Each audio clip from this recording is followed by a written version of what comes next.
Coucou tout le monde. En ce jour on se retrouve pour une vidéo un peu particulière puisque je vous avais parlé dans l'une de mes résolutions que je voulais vous créer des vidéos sur l'écriture. Donc pour ceux qui savent, j'ai publié un livre My Step Brother il y a quelques temps déjà et je me suis dit que des fois c'est bien de recevoir quelques conseils. Donc certes je suis pas pro, hein, loin de là, la preuve j'ai juste publié un livre, mais je me suis dit que on n'est jamais à avoir de conseils d'écriture, donc c'est ce que je vous propose aujourd'hui.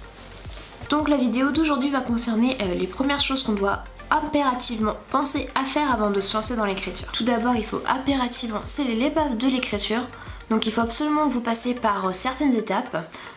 Donc prenez un bloc-notes, un carnet, je sais pas, une feuille tout simplement, ou créez un nouveau fichier sur votre ordinateur.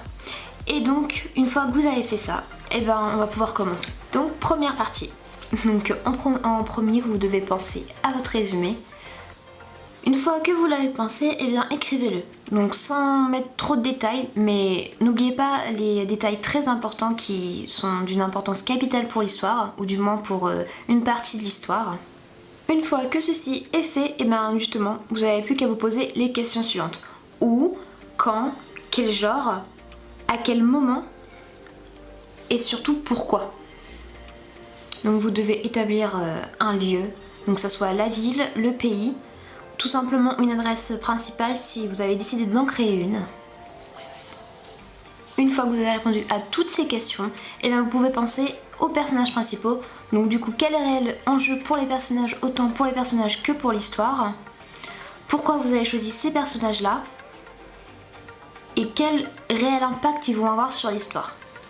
N'oubliez pas de marquer si l'histoire se déroule à notre époque, si c'est dans une époque antérieure ou si c'est dans le futur par exemple.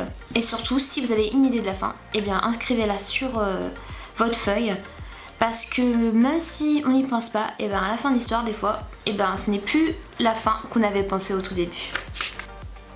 La première partie est donc terminée et on passe donc à la deuxième partie, qui est donc sur les personnages. Dans chaque histoire, il y a des personnages bien évidemment.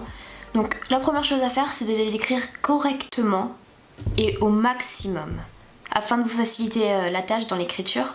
N'oubliez pas les personnages principaux qui sont impérativement importants, comme on pourrait dire, et les personnages secondaires, parce que même s'ils sont secondaires, c'est très important de marquer leurs détails.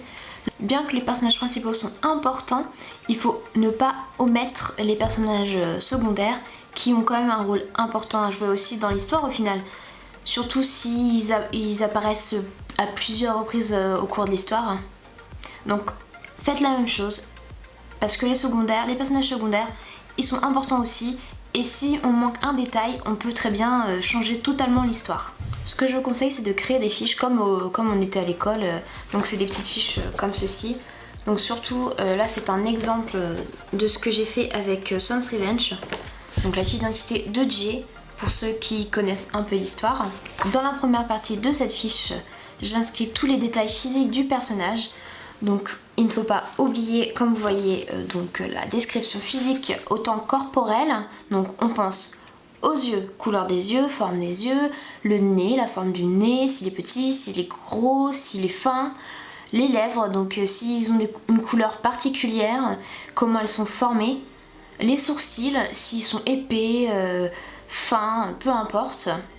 S'il y a une marque particulière sur le visage, je sais pas, des taches de rousseur, quelque chose, une tache de naissance ou autre. Bien les oreilles aussi, parce que des fois on peut dire qu'elles sont crochues, comme on dit dans certaines histoires. La couleur des cheveux, donc pensez aux cheveux, s'ils sont longs, quelle couleur ils ont, s'ils sont fins, épais, bouclés, peu importe. Pour être plus clair, il faut penser que le personnage est juste devant nous, et du coup on le décrit de la tête aux pieds. Vous pouvez rajouter sur cette fiche comment le personnage est perçu physiquement par autrui, s'il a un style vestimentaire particulier, s'il est grand, bien sûr, parce que j'ai oublié d'en parler, s'il est petit, enfin bref, faut le décrire de la tête aux pieds comme je disais. Une fois qu'on s'est occupé du physique, on passe donc à la fiche d'identité. Donc sur cette fiche d'identité, qui est donc la deuxième partie de la fiche, on va y inscrire le nom, le prénom, l'âge, le prénom et nom de ses parents, quel métier ses parents font, s'ils sont divorcés, s'ils sont mariés, s'ils sont encore en couple, si ils ont des frères et sœurs, leur prénom, leur âge, pareil. On termine donc cette fiche d'identité avec une info importante, ce que le personnage fait dans la vie, s'il est à l'école, s'il a un métier, donc s'il a un métier, lequel c'est. Et si vous avez des informations que vous jugez utiles, surtout importantes sur le personnage, précisez-le dans cette fiche. Ces 2 parties réalisées, il y a déjà une bonne partie de ces informations qui sont rédigées, et donc on va passer à la 3e partie. Le but de cette dernière étape est donc de retranscrire, de décrire les lieux dans lesquels les personnages seront présents. Même s'ils sont présents dans une pièce une fois dans l'histoire, il faut impérativement le marquer. Peu importe l'endroit, on le décrit avec le plus de détails possible, puisque cela va vous aider pour vos descriptions futures dans l'histoire. Vous avez déjà comment est la pièce de A à Z, et ça va pouvoir vous aider dans votre narration. Sachez qu'une fois que ces 3 parties sont effectuées, une bonne partie du travail est réalisée, et ça va vous faciliter énormément la tâche lors de vos rédactions. Donc on pourrait croire que c'est terminé, on peut passer à l'écriture du premier chapitre, mais je vais vous répondre que non, ce n'est pas le cas, il y a encore du travail à faire. Et donc ce que je vous propose, c'est de me retrouver pour la prochaine vidéo. Je n'ignore quand est-ce qu'elle sera publiée, mais du moins je vais vous faire une suite de cette première partie qui est donc du travail à réaliser avant l'écriture. J'espère que cette vidéo a pu vous aider dans votre travail d'écriture si vous allez vous lancer prochainement ou si justement vous cherchez des conseils pour vous améliorer. J'ai peut-être omis certains détails, d'ailleurs je m'en excuse parce que je n'y ai pas pensé sur le moment, mais c'est vrai que c'est un travail sur lequel j'ai mis plusieurs catégories pour m'en souvenir, et c'est les choses que j'utilise le plus souvent possible en fait. Et du coup, je pense que c'est ce qu'il faut impérativement faire.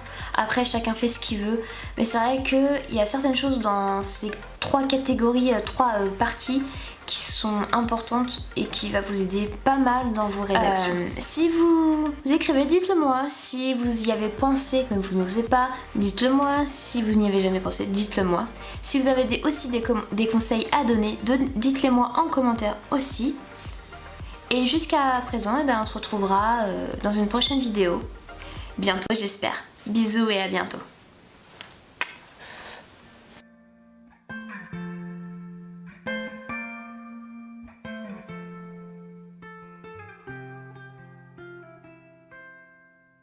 Try to keep